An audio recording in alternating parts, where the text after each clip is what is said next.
Hello guys, ഇന്ന് നമുക്കൊരു അടിപൊളി വെറൈറ്റി മത്തി റെസിപ്പി കണ്ടാലോ. അപ്പോൾ ഫുൾ വീഡിയോ മറക്കാതെ സ്കിപ്പ് ചെയ്യാതെ കാണും കേട്ടോ.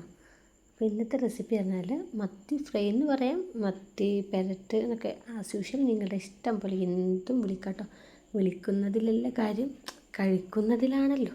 അപ്പോൾ ഇതിൻ്റെ ടേസ്റ്റ് ഞാൻ പറയുന്നില്ല, ഞാൻ എപ്പോഴും പറയുന്ന പോലെ എന്താ പറയുക, കഴിച്ച് നോക്കിയിട്ട് അഭിപ്രായം പറയാം കേട്ടോ. നല്ല ഫ്രഷ് മത്തി കിട്ടും. ഫ്രഷ് മത്തിയാണെങ്കിൽ ഞാൻ ഈ ഗ്യാരണ്ടി പറയുന്നുള്ളൂ കേട്ടോ. മറ്റേതാണെങ്കിൽ മീനിൻ്റെ ഫ്രഷ്നെസ് പോയി കഴിഞ്ഞാൽ പിന്നെ മീനിന് ടേസ്റ്റ് ഉണ്ടാവില്ലല്ലോ.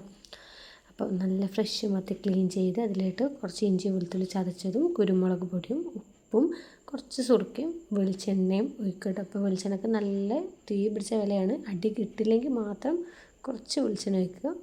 പിന്നെ അത് കുറച്ച് ചെറിയുള്ളി, ഇഞ്ചി, വെളുത്തുള്ളി നീളത്തിൽ ചെറുതായിട്ട് വലുതായിട്ട് എങ്ങനെ വേണമെങ്കിൽ അരിയാം. പിന്നെ കുറച്ച് പുളി വെള്ളത്തിലിട്ട് വയ്ക്കുക, തേങ്ങാപ്പാൽ, പിന്നെ കറിവേപ്പിൻ്റെ ഇല.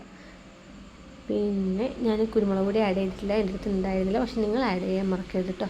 അപ്പോൾ നമ്മളൊരു നല്ലൊരു ഫ്രൈ പാൻ എടുത്തിട്ട് അതിലോട്ട് കുറച്ച് ഇഞ്ചി വെളുത്തുള്ളിയും നമ്മൾ അരിഞ്ഞ് വെച്ചത് ഇട്ടൊന്ന് മൂപ്പിച്ചെടുക്കുക കേട്ടോ. ആ ലൈറ്റ് ബ്രൗൺ കളറാവണം. ചെറിയ തീയിൽ മൂപ്പിച്ചെടുത്താൽ മതി. ഫ്ലെയിം കൂട്ടി വെക്കുന്നു വേണ്ട കേട്ടോ. എന്നിട്ട് അതിലേക്ക് നമ്മൾ ചെറിയുള്ളി ഇതുപോലെ നടു കീറിയിടണമെങ്കിൽ അങ്ങനെ ഇടാം. അതല്ല ചെറുതാക്കി നമ്മൾ ഉപ്പിരിക്കൊക്കെ അരിയണ പോലെ അങ്ങനെ അരിയണമെങ്കിൽ അങ്ങനെ ഇടാം കേട്ടോ. അത് നിങ്ങളുടെ ഇഷ്ടം പോലെ. പിന്നെ ഞാൻ പറയാൻ വിട്ടുപോയ ആളുണ്ട്, നമ്മുടെ വറ്റൽമുളക്, ഉണക്കമുളക് എന്ന് പറഞ്ഞാൽ അത് കേട്ടോ.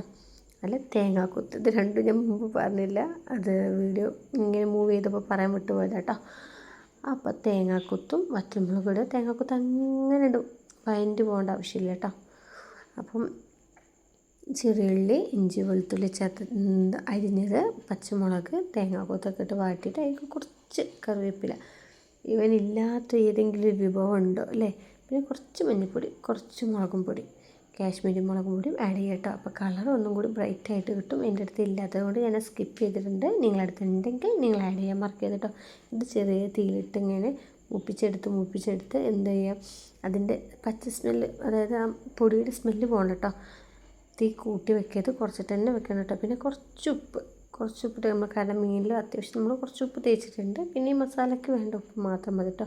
എന്നിട്ട് പീഞ്ഞ് വെച്ച പുളിവെള്ളം ഓവറാവരുത്, കുറച്ച് വയ്ക്കുക.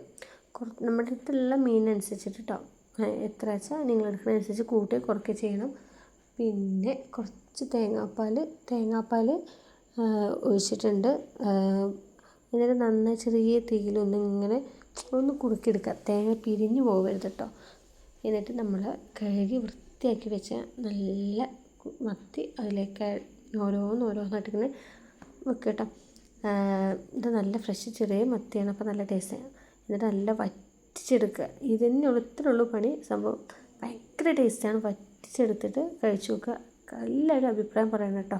കണ്ടു നോക്കിയിട്ട് അഭിപ്രായം പറയാതെ കഴിച്ച് നോക്കിയിട്ട് അഭിപ്രായം പറയണം. എൻ്റെ ചാനൽ, എൻ്റെ വീഡിയോസ് നിങ്ങൾക്ക് ഇഷ്ടപ്പെടുകയാണെങ്കിൽ ലൈക്ക് ചെയ്യാനും സബ്സ്ക്രൈബ് ചെയ്യാനും ഷെയർ ചെയ്യാനും മറക്കരുത് കേട്ടോ. നിങ്ങളുടെ ലൈക്കും ഷെയറും സബ്സ്ക്രൈബാണ് മുന്നോട്ട് നയിക്കുക കേട്ടോ. അപ്പോൾ ഓക്കെ, ബൈ.